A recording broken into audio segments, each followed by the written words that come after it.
Texas Werewolf, Episode 2, The Librarian.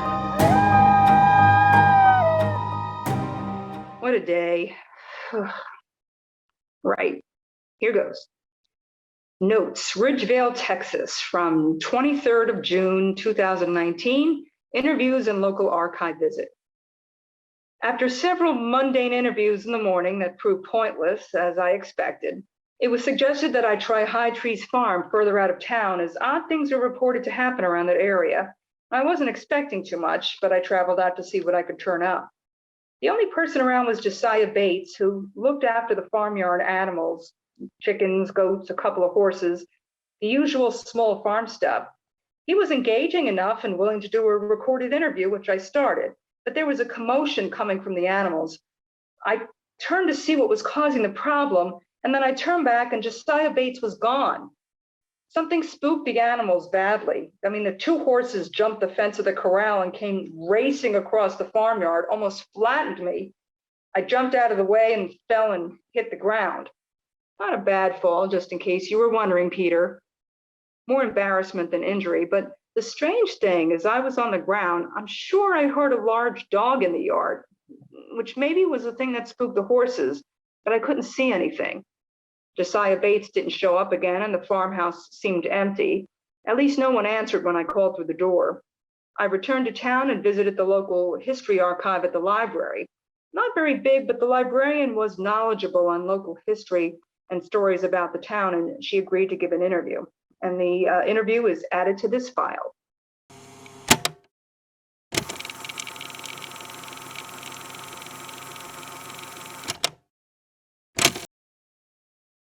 Are you sure you're all right, dear? You look like you fell over in the barnyard. No, I'm fine. Just a small accident. Well, maybe you'd like to brush the mud off.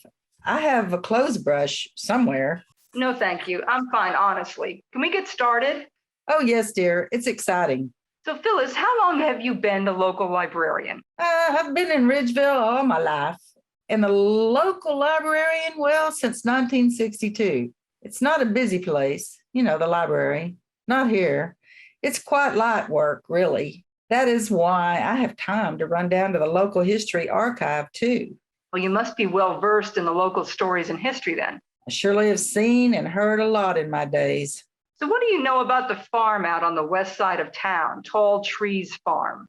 No, that's a strange place. Not so much the farm, but that area. It's not a place folks go unless they have family or business. Kind of spooky, folks say, off in the woods around that part. Spooky? In what way? Well, folks say there's a strange feeling about the place on account of the witchcraft that used to take place there. Witchcraft? What kind of witchcraft? Well, the stories go back to the mid-1600s, a bit before my time, dear. But it's said several families from England settled here to carry on the diabolical magical arts away from the persecutions of their own country. And that's why folks used to avoid the place. They say, it's bewitched.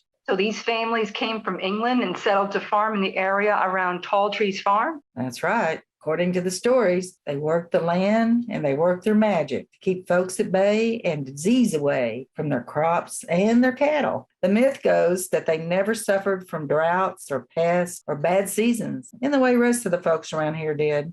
But it's just a story. Folks like to use pixies and wrongdoing to explain away their own misfortune and others' success. More likely, those English farmers just arrived here early enough to choose the best land hereabouts and everywhere else, had to settle for second best at worst. And what happened to these families? Well, they're still here. Not much changes around Ridgeville.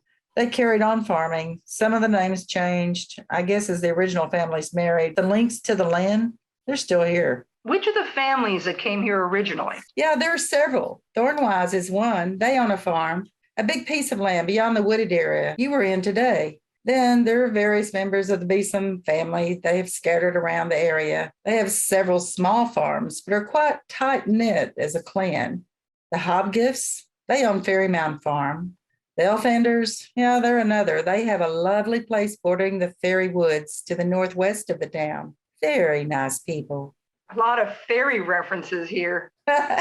Yeah, well, the places were probably named by the settlers around them that used witches and fairies to explain the success their farmers had.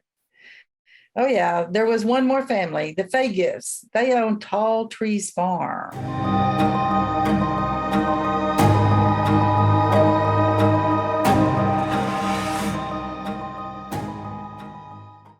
I thought you wanted a spooky story. Yes, but a credible one. So a made-up wolf-wear story is credible, but a real story about something strange happening with Old English witch families in the woods is not? No, not exactly. But where is it going? I don't know, but if we don't look any further, how will we ever know? Credibility for our show is all important. We are a news channel, after all. Credibility from Mr. Niagara Falls? What got you all righteous all of a sudden? Oh, I get it. You touted your Niagara barrel idea to the boss and he told you what he thought about it. And little wonder he rejected it. It was a terrible idea. Well, it's not rejected, just not commissioned. Yet. Well, we've got a real story here. I feel it in my journalistic bones. Okay. How do we proceed? The families are probably sensitive about it, and rightly so. The last thing they want is us making a spectacle of them. They'll come up right away. I thought about that already. Maybe if we work it as a story from the English folklore angle and tell them that we're looking to end the story in Texas as a way of wrapping it all up, a kind of a coda to the British side of things. Okay. You go and trace the village where these families came from in England, and I'll go back to Tall Trees Farm and see what I can find out.